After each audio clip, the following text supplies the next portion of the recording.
अरे गधों, त्र्यंबक को एक आध बार नमकीन खिलाने की कोशिश की कि नहीं? सरकार, अभी तो वो दोस्त बना है केवल।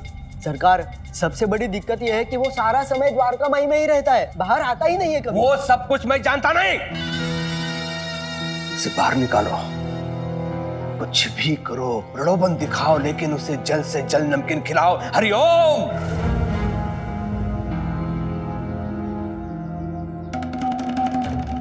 हरिओम।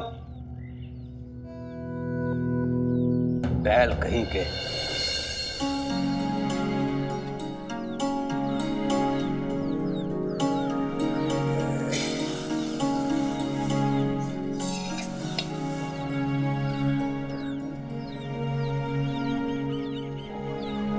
त्र्यंबक, कहाँ रह गए थे? गांव घूम रहा था बस। आओ।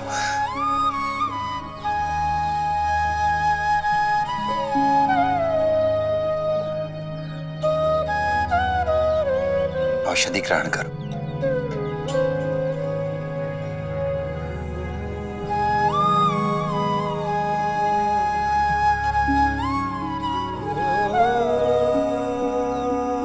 आज हमें भिक्षा में बहुत सारा अन्न मिला है।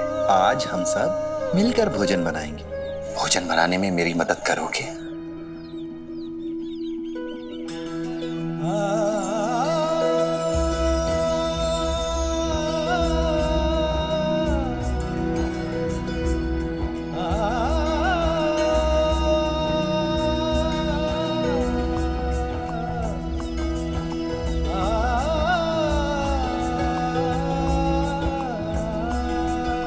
ये लीजिए साई। साई, नमक कहाँ है? नमक मैं डाल दूंगा लक्ष्मी। तुम खाने के लिए पत्थर लगा दो। ठीक है साई।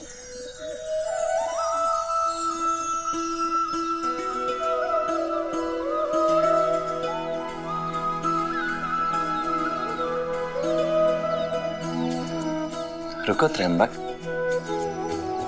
पहले बच्चों को खाना परोस दो, इस वाले बर्तन से।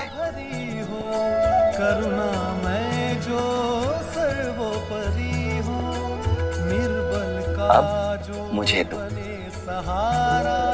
हृदय वही तो हरि का धाम। हरे कृष्णा हरे राम। रुको, पहले बच्चे खाएंगे, उसके बाद हम दोनों खाएंगे।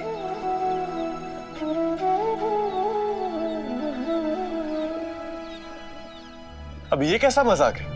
खाना मेरे सामने पड़ा है और खाऊं नहीं, सिर्फ देखूं। त्र्यंबक, भोजन के लिए तुम्हारा जो आकर्षण है, जो लगाव है, तुम्हें उस पर नियंत्रण पाने की कला सीखनी होगी, क्योंकि ये तुम्हारे इलाज की सबसे महत्वपूर्ण कड़ी है। जिस वक्त तुम ये समझ जाओगे कि तुम्हें भूख नहीं लगी है, इसलिए तुम्हें खाने की आवश्यकता नहीं है, बस उसी क्षण से तुम अपने अंदर सकारात्मक परिवर्तन महसूस करोगे। हो गया खत्म उपदेश तुम्हारा?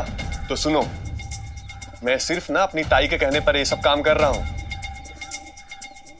लेकिन अब मुझे लगने लगा है तुम्हारी दवाई और तुम्हारी औषधि सब तुम्हारा ढोंग है, ढोंग। मुझे तो लग रहा है तुम दूसरों का खाना पीना रोककर उन्हें सताना चाहते हो। मेरे साई के बारे में ऐसा नहीं बोल सकता है कोई। वो किसी को नहीं सताता है, सबसे प्रेम करता है।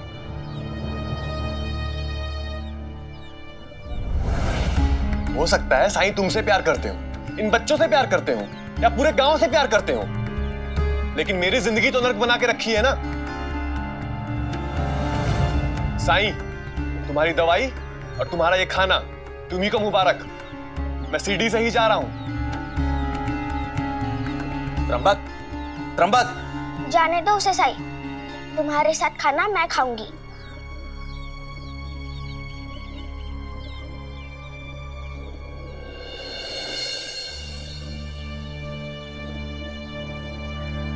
ये क्या साई? तुमने खाने में तो नमक डाला ही नहीं है।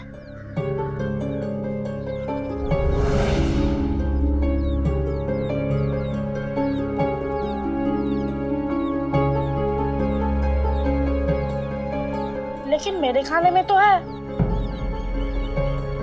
हाँ, मेरे में भी है। मेरे में भी। तो फिर साई, तुम्हारे खाने में क्यों नहीं है नमक? क्योंकि मैंने किसी को खाने में नमक छोड़ने के लिए कहा था। तो फिर मैं नमक कैसे खा सकता हूं? मुझे भी तो फिर बिना नमक का खाना खाना चाहिए ना। तो क्या तुमने भी खाने में नमक छोड़ दिया है साईं? मेरी वजह से?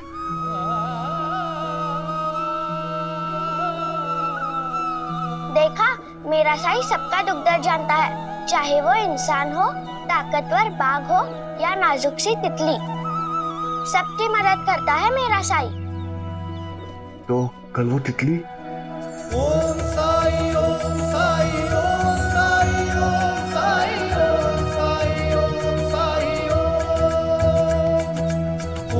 साई ओम साई ओम साई। मुझे माफ कर दो साईं। मैं बहुत अभागा हूं जो तुम्हें पहचान नहीं पाया। तुमने मेरे लिए नमक का त्याग कर दिया। अगर मुझे पता होता तो। त्र्यंबक, ये मैं इसलिए नहीं कर रहा हूं कि तुम मुझ पर या मेरे इलाज पर विश्वास करो। मैं तुम्हें केवल एक साधारण सी वस्तु नमक का महत्व समझाने की कोशिश कर रहा हूं। जब नमक हमारे भोजन में होता है तो हमें हर चीज स्वादिष्ट लगती है, लेकिन हमें नमक की उपस्थिति का पता ही नहीं चलता। और अगर वही नमक भोजन में ना हो तो खाने की कोई भी वस्तु बेस्वाद हो जाती है। अब समझ गई मैं। जैसे भोजन में नमक है, वैसे ही तुम हो हम सबके लिए। अगर तुम नहीं होते तो हम सबका जीवन कितना बेस्वाद होता ना। हाँ साई, इनकी खिचड़ी की तरह।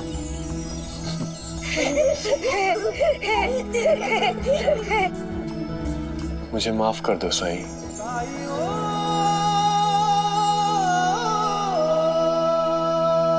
अल्लाह मालिक। अब क्या करेंगे पंता जी? इंतजार करेंगे मौके का, और क्या। आज तो त्र्यंबक हाथ में आते आते रह गया। आपके हाथ में? रहने दीजिए अंता जी, आप नहीं समझेंगे। मेरी समझ में तो ये नहीं आ रहा है कि साई ने नमक खाना क्यों छोड़ दिया। क्योंकि वो उसका साथ दे रहा है, मनोबल बढ़ा रहा है वो उसका। अब समझे? सच में कमाल है साई। कमाल क्या है, अजीब है अजीब। चलिए।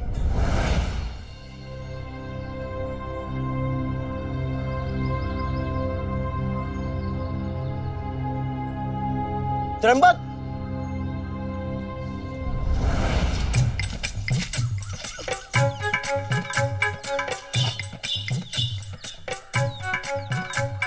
द्वारका में जा रहे हो? हाँ, वहां कुछ काम है मुझे। लेकिन साई तो भिक्षा मांगने गया है। क्यों अंता जी? हाँ, वो तो उधर गया है। क्या त्र्यंबक, कभी तो अपने लिए समय निकालो। क्या मुफ्त में काम करते रहते हो? अरे जीवन में आनंद भी लेना चाहिए कभी कभी। चलो हमारे साथ। अरे चलो।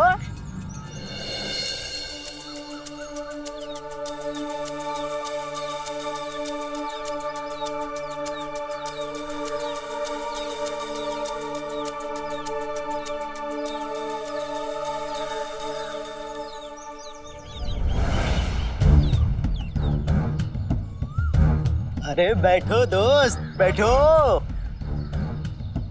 3 नमकीन देना। ये शिरडी की सबसे मशहूर दुकान है। हाँ, अरे दोस्त, अंता जी को देखो, उनकी सेहत इसी दुकान के कारण है। जलेबी हो या लड्डू, भजिया हो या फरसाण, क्या स्वादिष्ट बनाता है। एकदम चटपटा, तीखा पेट भर जाता है लेकिन मन नहीं भरता।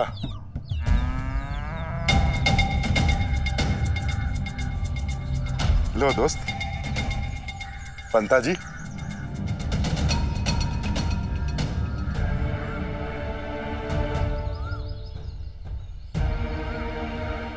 सरकार, हम त्रंबक को नमकीन देने में सफल हुए। सरकार, इसके लिए इनाम देंगे ना हमें? हाँ। हरिओम।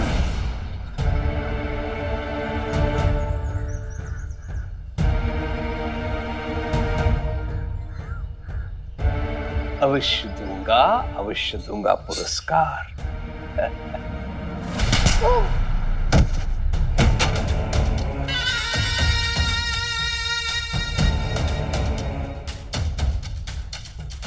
मूर्ख नंदो,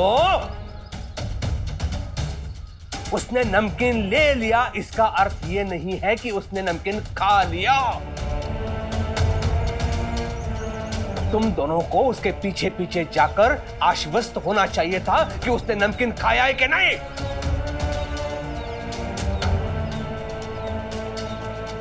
खड़े खड़े मुंह क्या ताक रहे हो मेरा? जाके पता करो।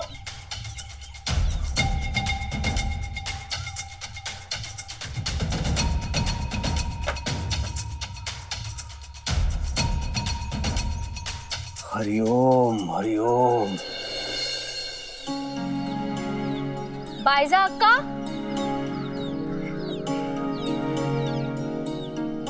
आप बाइजा अक्का के छोटे भाई की बीवी है ना? हाँ। बाइजा अक्का के लिए मैंने मठरी बनाई थी, वही देने आई हूँ। कहाँ है वो? लो कर लो बात। मठरी लाइए, मैं उन्हें दे दूंगी।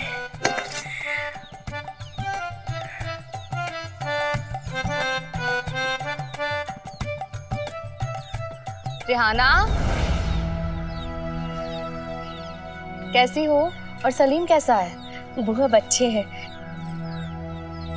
बताओ कैसे आना हुआ? वो आपके लिए मैंने मठरी बनाई थी, वही देने आई थी। अब चलती हूँ। रुको रिहाना,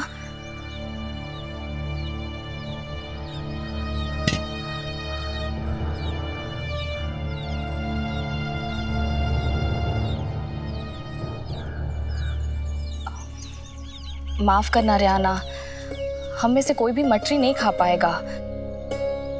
तुम तो जानती हो मेरे भाई का इलाज चल रहा है और साईं ने उसे नमक खाने से मना किया है, इसलिए उसकी हिम्मत बढ़ाने के लिए हम घर में ऐसा कुछ नहीं खाते हैं जो वो ना खा सके।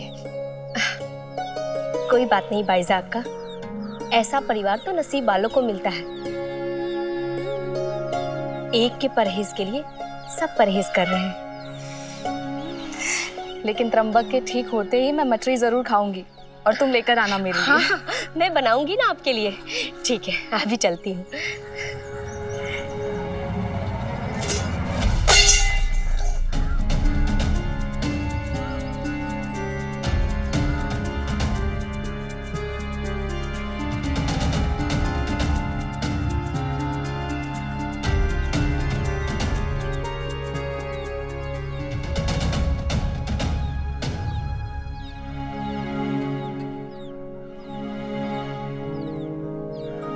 मैं जानता हूं ताई ने ये मठरी मेरी वजह से ही लौटाई होंगी।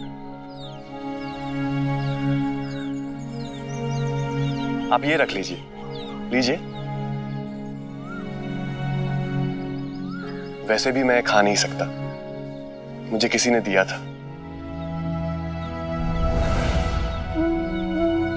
आप रख लीजिए।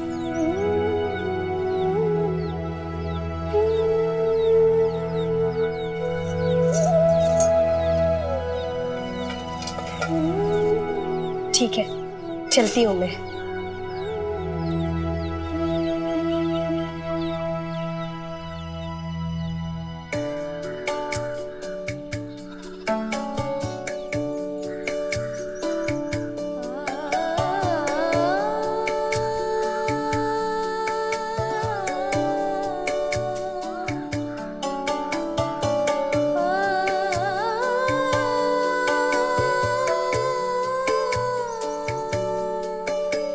नमकीन लौटाकर तुमने अपने आप पे नियंत्रण रखा, ये देखकर अच्छा लगा मुझे।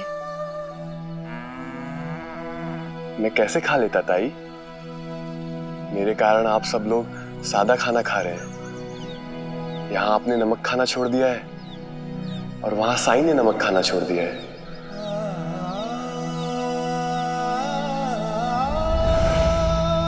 आपकी उम्मीदों और आपके भरोसे को मैं कैसे तोड़ देता?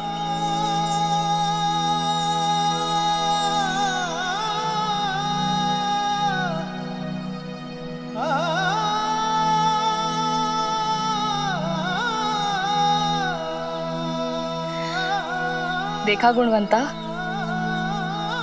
कितना समझदार हो गया है मेरा भाई। कुछ ही दिनों में कितना बदल गया है। उस दिन ये जानता था कि भामा पेट से है, फिर भी उसके हिस्से के अमृत खा गया था।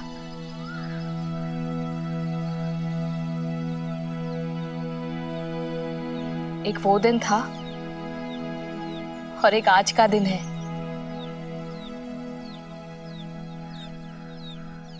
ताई मुझे कुछ जरूरी काम है, मैं अभी आया।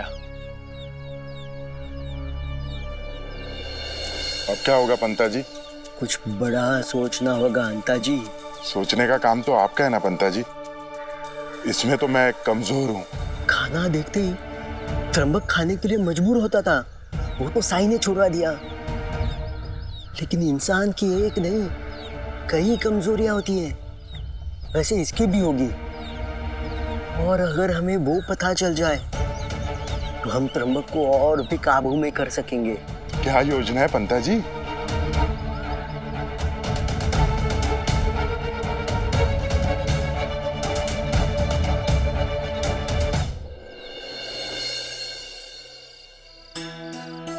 भामा बहनी। हाँ, कौन? मैं त्रंबक।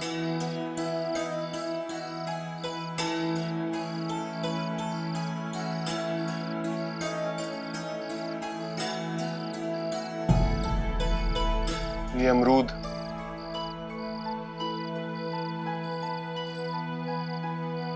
माफ कर दीजिएगा मुझे। उस दिन ताई ने आपके लिए टोकरी भर के अमरूद भिजवाए थे और मैं सारे खा गया था। मुझे भस्मक रोग है, भूख पे नियंत्रण नहीं था मुझे।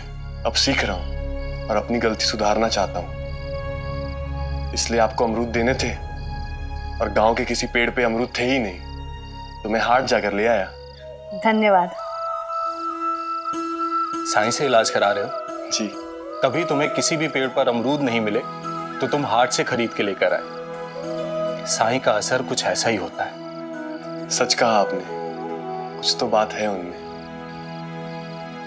चलता हूं मैं।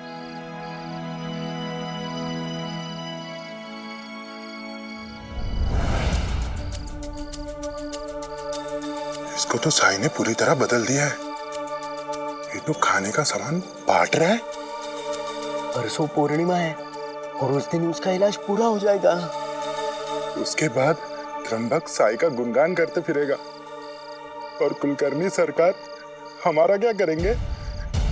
नहीं अंता जी, नहीं, ऐसी नौबत नहीं आएगी। क्योंकि मेरे खास खबरी ने त्रंबक के गांव जाकर उसकी कमजोरी का पता लगा लिया है। उसे नाच गाने का बहुत शौक है, खास करके तमाशा देखने का। चाहे तमाशा कहीं भी हो, वो जाएगा जरूर। उसके लिए वो कुछ भी कर सकता है। वाह पंता जी वाह, क्या बुद्धि पाई है आपने।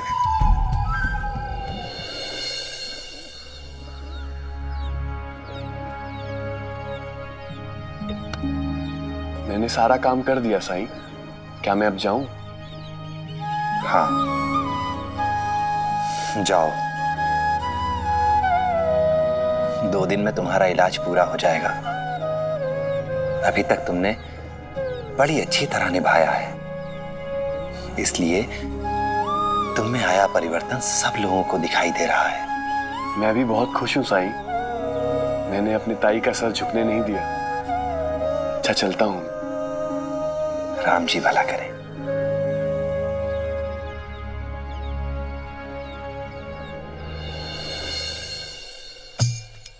साजना करू नका अशी लाडी गोडी, लाडी गोडी, लाडी गोडी, साजना करू नका अशी लाडी गोडी, लाडी गोडी, लाडी गोडी, लाडी गोडी, साजना करू नका अशी लाडी गोडी, लाडी। अरे त्र्यंबक, अरे ऐसे गाने पे तो तमाशे में नाच होता है। हाँ, ये तमाशे का गाना है और हम दोनों को तमाशा बहुत पसंद है। तुम लोगों को भी तमाशा पसंद है? तुम लोगों को भी? इसका क्या मतलब है? क्या तुम्हें भी तमाशा पसंद है? हाँ। अगर तुम्हें भी तमाशा पसंद है तो बताओ, ये गाना जो मैं गा रहा था वो गाना किस मंडली का है? अरे इसे तो कोई बच्चा भी बता सकता है। मशहूर तमाशे वाली सुवर्णा बाई के मंडली का गाना है ये। अरे वाह पंता जी, इसे तो सब कुछ पता है। पर इसे ये नहीं पता कि वही तमाशे वाली सुवर्णा बाई कल रात पास वाले गांव में आ रही है। सच? हाँ हाँ, हम दोनों तो वहां जा रहे हैं। हमारे जाने का सारा इंतजाम हो गया है। तुम चलोगे? सुवर्णा बाई? क्यों नहीं, मैंने उसका तमाशा आज तक नहीं देखा।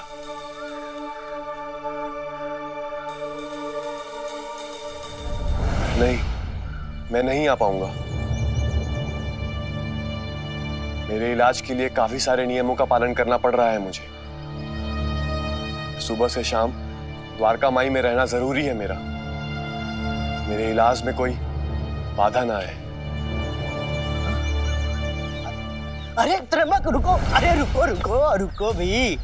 अरे हमें तो रात में जाना है और खाना खाकर घर से निकलेंगे। बैलगाड़ी से जाएंगे तो तुम्हें थकान भी महसूस नहीं होगी। और सुबह होने से पहले उसी बैलगाड़ी में बैठकर वापस आ जाएंगे। किसी को कुछ पता नहीं चलेगा, कानों कान खबर भी नहीं होगी किसी को।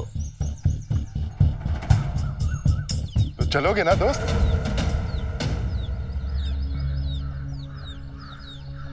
मैं नहीं आ पाऊंगा। मैं अपनी ताई को निराश नहीं कर सकता।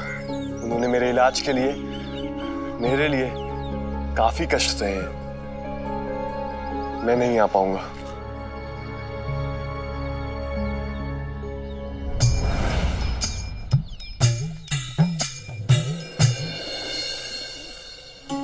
लो त्र्यंबक,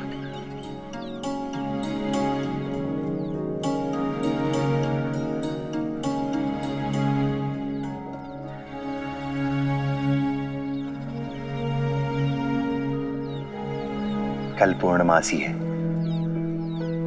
तुम्हारे इलाज का आखिरी दिन। कल के बाद तुम पर ही निर्भर करेगा कि तुम खुद पर कितना नियंत्रण रख पाते हो।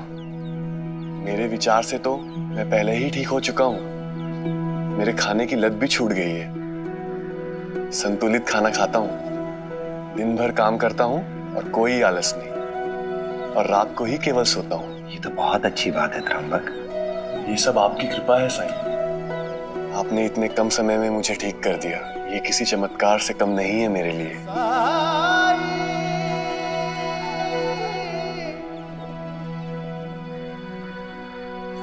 बायजा माँ तुमसे बहुत प्यार करती है त्र्यंबक, और ये मेरा चमत्कार नहीं, बायजा माँ के उसी प्यार का नतीजा है। प्यार का आधार होता है विश्वास, इसलिए कभी लोगों के विश्वास को मत तोड़ना। मेरी बात याद रखना त्र्यंबक, कि जो लोग तुमसे प्रेम करते हैं, तुम्हें चाहते हैं, उनके भरोसे को हमेशा बनाए रखना।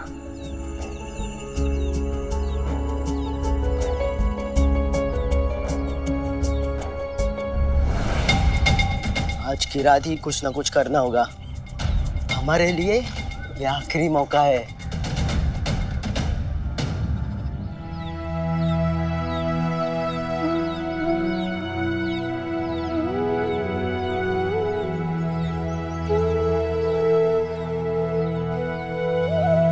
शुक्रिया साई। साई, हम लोग होली क्यों खेलते हैं? ये तो पता है, क्योंकि वृंदावन में कृष्ण भगवान खेला करते थे। लेकिन होलिका दहन क्यों किया जाता है? होलिका दहन के पीछे एक पौराणिक कथा है, हिरण्यकश्यप और भक्त प्रहलाद की कथा। हमें सुनाओ ना वो कहानी। बैठो। एक राजा था, उसका नाम था हिरण्यकश्यप। उसके भाई का वध भगवान विष्णु ने किया था, इसलिए वो भगवान विष्णु को अपना शत्रु मानने लगा। उसने ब्रह्मा जी की तपस्या की और उनसे अमर होने का वरदान मांगा। तो क्या ब्रह्मा जी ने वरदान दिया? नहीं, ब्रह्मा जी ने कहा कि मैं तुम्हें अमर होने का वरदान नहीं दे सकता। तुम चाहो तो कुछ और मांग लो। इस पर उसने कहा कि ठीक है, अगर आप देना चाहते हैं तो फिर मुझे 5 वरदान दीजिए। पहला वरदान ये कि कोई भी देवी देवता, मनुष्य या राक्षस, जीव या जंतु मुझे मार ना सके। दूसरा वरदान ये मांगा कि मैं ना दिन में मरूं ना रात में। तीसरा वरदान, ना घर के अंदर मरूं ना घर के बाहर मरूं। चौथा वरदान, ना मैं जमीन पर मरूं ना आसमान में मरूं और ना ही जल में। पांचवा वरदान ये मांगा कि ना ही मैं किसी अस्त्र से मरूं और ना ही किसी शस्त्र से। ब्रह्मा जी ने कहा तथास्तु। ऐसा वरदान पाकर हिरण्यकश्यप खुद को अमर समझने लगा। एक तरीके से उसकी मृत्यु असंभव हो भी गई थी। वो चाहता तो अच्छे काम कर सकता था, लेकिन नहीं, वो तो अहंकार से भर गया। उसे लगने लगा कि अब उसे कोई नहीं मार सकता, इसलिए वो निरंकुश हो गया, अत्याचारी हो गया। अब उसे किसी का भय नहीं रहा। लेकिन नियति को यह मंजूर नहीं था।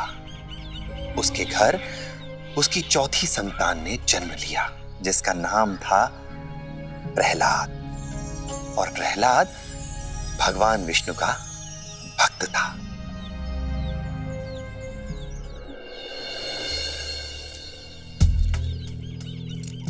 केशव, तुम्हें तो मुझसे बड़ा साहूकार बनना है।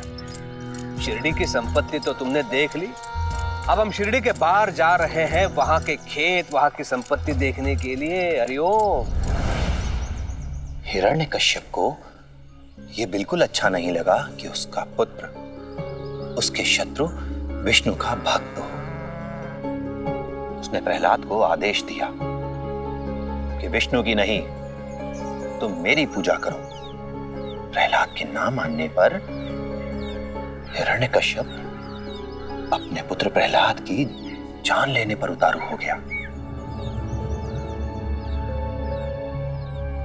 उसने प्रहलाद को मारने के कई उपाय किए, लेकिन हर बार असफल रहा। फिर उसने अपनी बहन होलिका की सहायता से प्रहलाद को आग में जलाकर मार डालने की योजना बनाई। होलिका के पास वरदान में प्राप्त एक चादर थी, जो कि आग में नहीं जलती थी। अपने भाई हिरण्यकश्यप के कहने पर होलिका ने प्रहलाद को गोद में लिया और उस चादर को ओढ़कर धू-धू करती आग में जा बैठी। लेकिन प्रभु कृपा से हवा का झोंका आया और वो चादर उड़कर प्रहलाद पर जा गिरी। प्रहलाद के प्राण बच गए और होलिका उसी आग में जलकर भस्म हो गई। तभी से उस दिन को हम लोग होलिका दहन के रूप में मनाते हैं।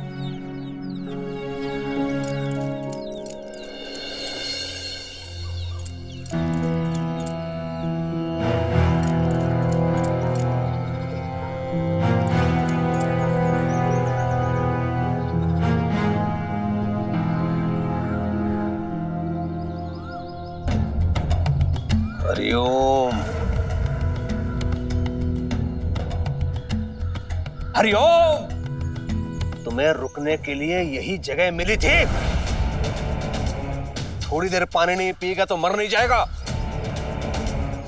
माफ करना सरकार, गलती हो गई। चले यहां से। बड़ा आया है पानी पीने वाला।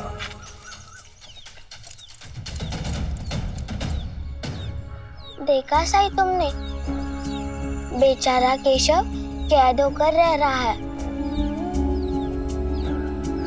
लौटने के बाद अपने वाड़े से एक बार भी नहीं निकला।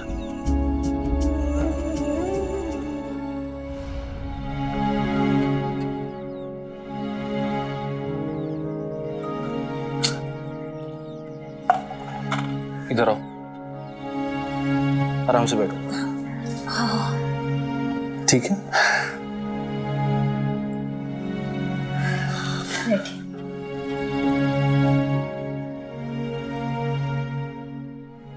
भामा, तुम भी मेरे साथ कुछ खा लो, मैं खिला दूं तुम्हें। नहीं, आप खा लीजिए, मुझे भूख नहीं है। भूख नहीं है? तबीयत तो ठीक है ना तुम्हारी? हाँ हाँ, मेरी तबीयत बिल्कुल ठीक है, बस खाने की इच्छा नहीं हो रही है।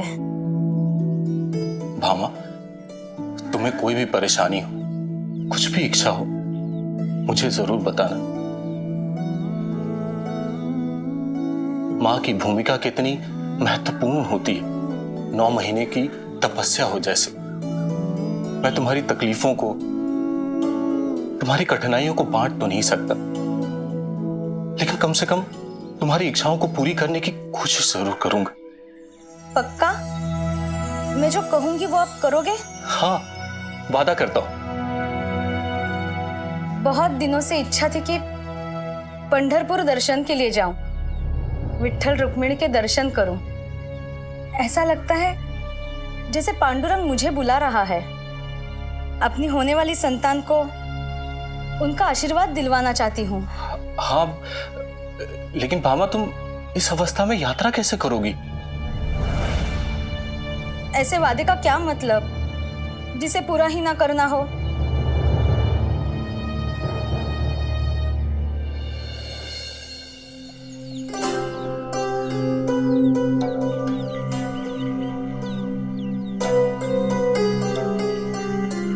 भामा से वादा कर बैठा हूं कि उसकी हर इच्छा पूरी करूंगा। और अब उसने कहा है कि उसे पंढरपुर जाना है दर्शन करने के लिए। साईं, आज सारा दिन निकल गया पालकी ढूंढने में, लेकिन एक भी पालकी नहीं मिल पाई। समझ नहीं आ रहा कि उसे कैसे ले जाऊंगा।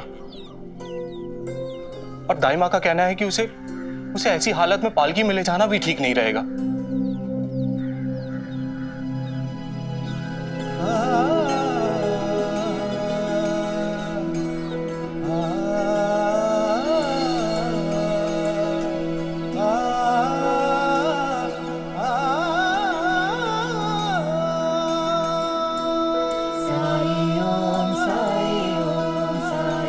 आपकी उम्मीदों और आपके भरोसे को मैं कैसे तोड़ देता?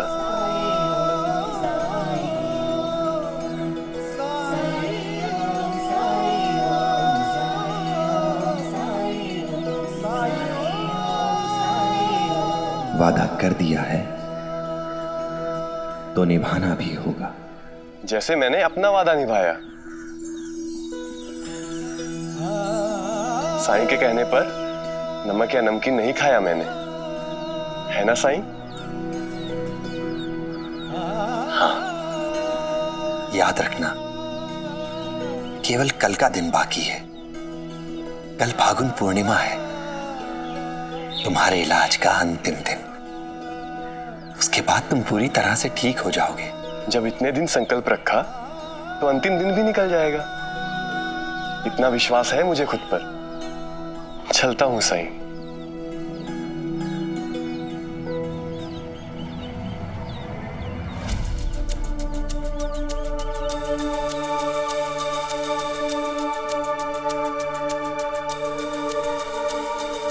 चलिए पंता जी, वो गया। नहीं नहीं हंता जी, हम उसके पीछे पीछे नहीं जाएंगे। कहीं उसे शक हो गया कि हम उसका पीछा कर रहे हैं तो बना बनाया खेल चौपट हो जाएगा। वैसे कुछ समय की तो बात है, इसके बाद क्या करना है मैं अच्छी तरह से जानता हूँ। वो खुश है तो थोड़ी देर खुश रहने दीजिए उसे। वैसे बकरी की अम्मा भी कब तक खैर मनाएगी।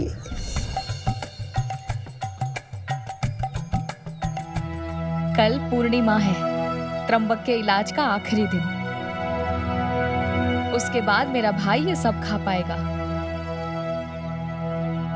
खाएगा तो तब ना जब ये कुछ बचने देगी। देख कैसे नजरें जमाई बैठी है सब पूरन पोलियों पे।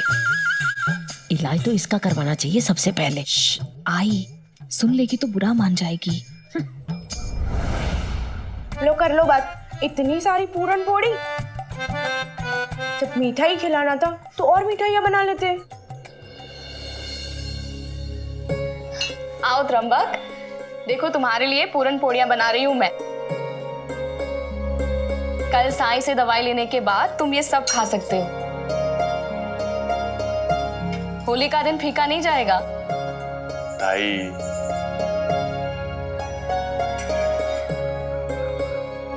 अब कहाँ इच्छा होती है मेरी इतना खाने की। वो दिन गए।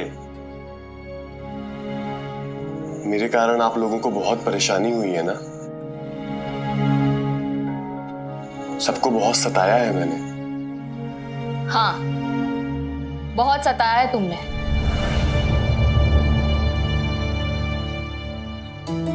याद नहीं है तुम्हें बचपन में कैसे मेरी साड़ियां लेकर जाते थे मिन्नतें कर करके तंबू बांधने के लिए? तुम कम खाओ या अधिक, मैंने तो तुम्हारी पसंद की ढेर सारी पूरन पूड़ियां बनाई हैं। ताई साहब, मेरे विचार से तो आपको तरह तरह की चीजें बनानी चाहिए, जैसे श्रीखंड, आमरस, हलवा, ताकि सब तरह का ये स्वाद ले पाए। हाँ हाँ, सब बनाऊंगी मैं। बस आज त्र्यंबक की परीक्षा की आखिरी रात पार हो जाए।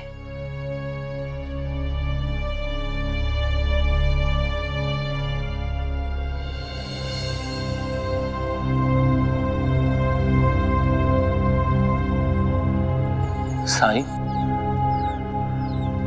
आपने कहा था कि मेरी समस्या का हल निकल आएगा, लेकिन कैसे? वादा ना निभाकर मुझे बिल्कुल अच्छा नहीं लगेगा, लेकिन वादा निभाऊं कैसे? आपको तो सारी स्थिति स्पष्ट कर चुका हूं मैं।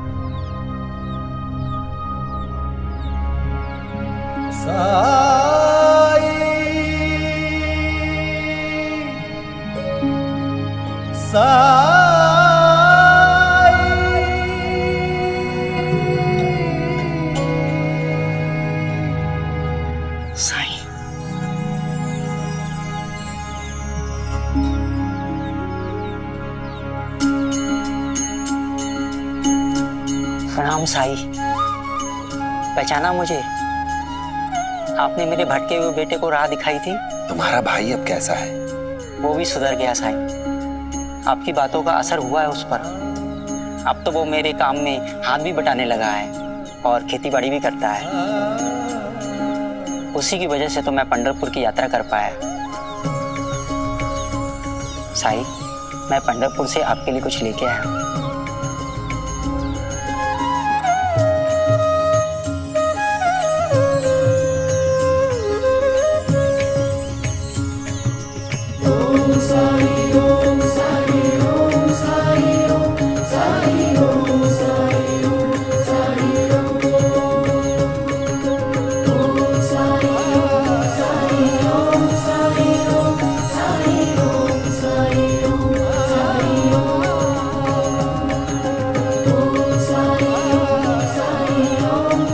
पांडुरंग, विठ्ठल आ गए पंढरपुर से।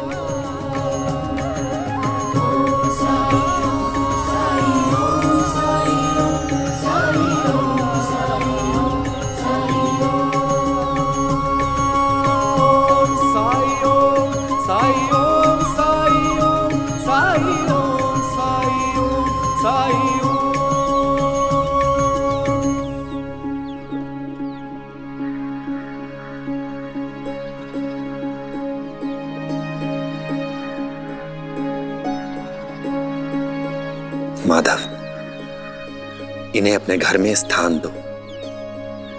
जब तक ये तुम्हारे घर में रहेंगे सब मंगल ही होगा।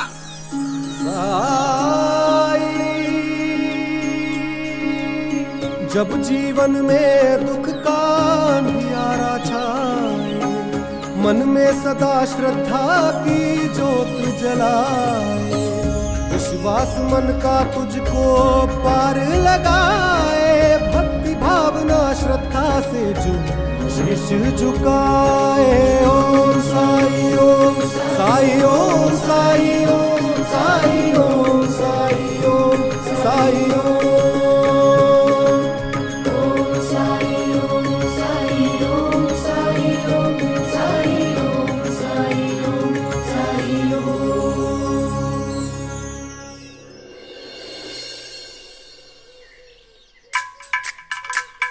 पंता जी, ओ पंता जी, चुप क्यों हैं?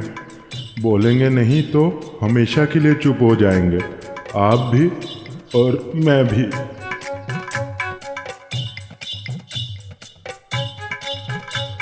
हाँ हाँ, मैं ही बोलूँ हर बार? आपके मुंह में तो जबान है नहीं। इतनी बार जान बचाई है आपकी, उसका हिसाब है कुछ आपको?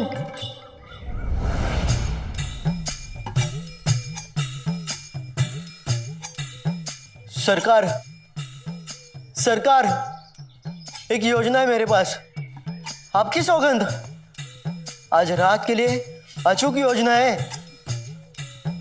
हाँ हाँ, तुम लोगों की योजना अचूक ही होती है, लेकिन कुछ न कुछ चूक हो ही जाती है।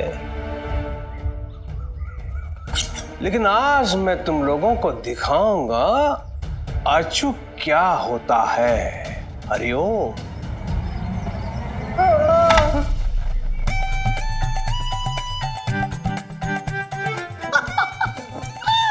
वाह दादा वाह, क्या निशाना लगाया है तुमने। तुम ऐसे ही रोज निशाना लगाने का अभ्यास करते रहो दादा, इसी बहाने निकम्मे लोग किसी काम तो आएंगे। दादा ये लो, अब तुम इस पे निशाना लगाओ।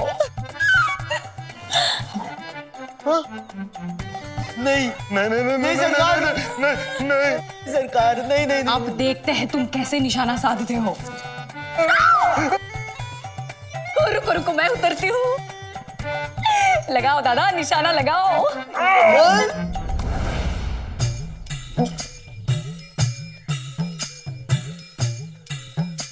अरे तुम लोग सुपारी गिर, रुको दादा रुको। रुक जा चिऊ, रुक जाओ।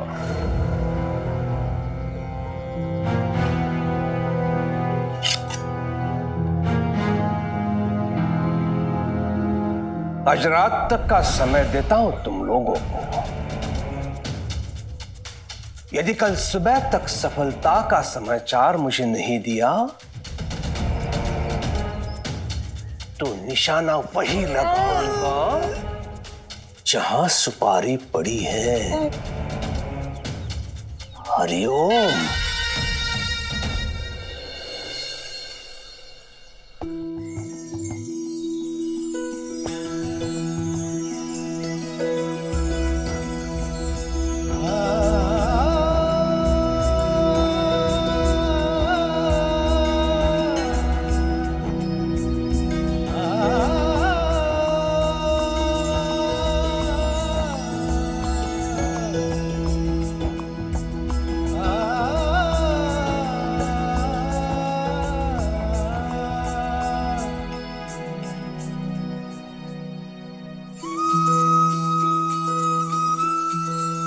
वचन सिर्फ शब्द नहीं बल्कि एक कसौटी है जिससे इंसान की परख होती है। उसकी निष्ठा, उसकी ईमानदारी की परख होती है। जब भी किसी से वादा करो तो उसे हर हाल में निभाना चाहिए, उसे निभाने का प्रयत्न करना चाहिए, क्योंकि अपने वचन को निभाना आपसी विश्वास और सामाजिक स्थिरता के लिए हर इंसान की जिम्मेदारी है। प्राण जाए पर वचन न जाए।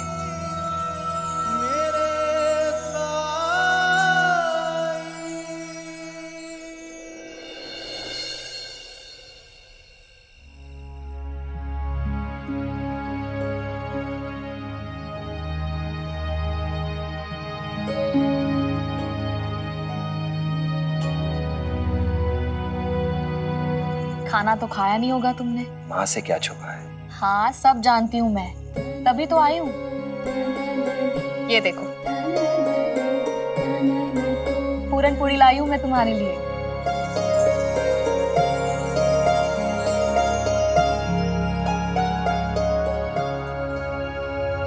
बस एक दिन और बायजा माँ।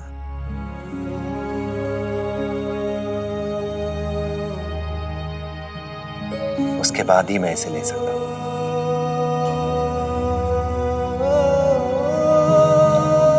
साईं, तुम्हारी दवाई से त्र्यंबक दिन प्रतिदिन ठीक होता जा रहा है, उसे उतनी भूख नहीं लगती है। अब मैं तुम्हें ये व्रत नहीं करने दूंगी, तुम्हें मेरी बात माननी होगी साईं। अगर तुम ऐसे ही हर मरीज के लिए करने लगे तो क्या ये कष्ट उठाना जरूरी है? ये तुम कह रही हो बायजा माँ? तुमने त्र्यंबक के लिए जितने कष्ट उठाए हैं उसके सामने तो ये कुछ भी नहीं है। मैंने कहा कोई कष्ट उठाया? त्र्यंबक जब बहुत छोटा था एक बार बहुत बीमार हो गया था, तब 6 दिनों तक दिन रात बिना पलक झपकाए तुमने उसकी सेवा की थी। याद है तुम्हें? जब तक वो खा नहीं लेता तुम अपने मुंह में निवाला नहीं रखती थी।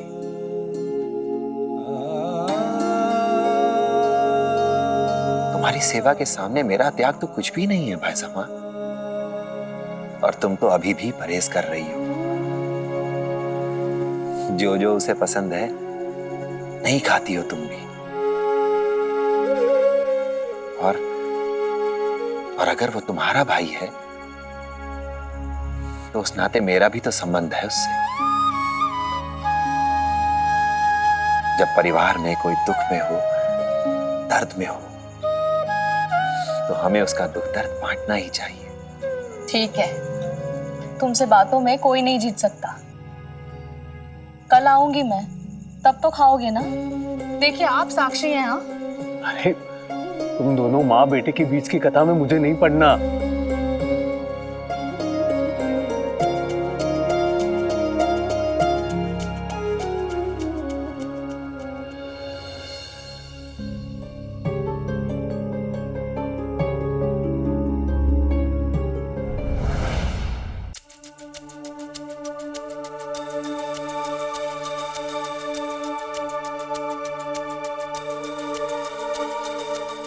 पंता जी, लगता है सब सो गए। चलिए त्र्यंबक को जगाते हैं। चलिए।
दोनों यहाँ क्या कर रहे हो?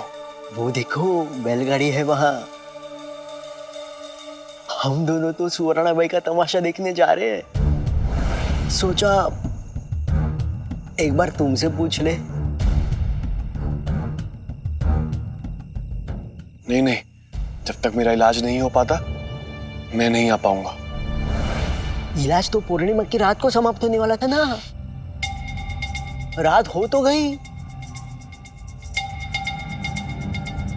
अरे तुम्हें पता है अंग्रेज लोग ना मध्य रात्रि से ही अगला दिन गिन लेते हैं, इसीलिए तो वो लोग हमसे इतना आगे हैं। मध्य रात्रि से नया दिन कैसा होता है? और नहीं तो क्या, मैं झूठ कह रहा हूँ। अरे हमारे कुलकर्णी सरकार भी उनके मरीजों का इलाज इसी के आधार पे तो करते हैं। मतलब आधी रात हुई नहीं कि नया दिन चालू चालू चालू। लेकिन मैं कुलकर्णी सरकार का मरीज नहीं हूँ, साईं का मरीज हूँ। और साईं ने मुझे कहा है कि आखिरी खुराक कल है, तो कल सुबह से ही होगा। ठीक है, तुम लोग जाओ तमाशा देखने, मैं चलता हूँ। ठीक है, तुम नहीं आना चाहते हो तो मत आओ।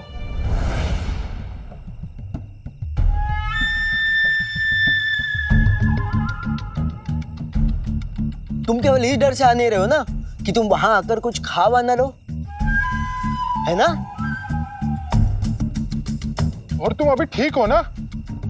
और तुमने अपने खाना खाने की आदत पे भी काबू पा लिया है। देखो, तमाशा देखने का और खाने का क्या संबंध? तुम नहीं आओगे तो उसका एक ही मतलब है कि तुम डर गए। क्या इतने डरपोक हो तुम? अंता जी, गलती इसकी भी तो नहीं है, गलती उसी साई की है। उसका इलाज ऐसा बेकार है कि उसके मरीजों को उसके ऊपर यकीन ही नहीं होता है। जैसे ये त्र्यंबक, अगर इसे यकीन होता तो ये डरता क्या? लेकिन ये जानता है कि साई के इलाज में कोई दम है नहीं और ये अपना नियंत्रण खो देगा। जाओ जाओ जाओ, तुम जाके सो ही जाओ। हम दोनों तो जाते हैं तमाशा देखने। सो जाओ, सो जाओ।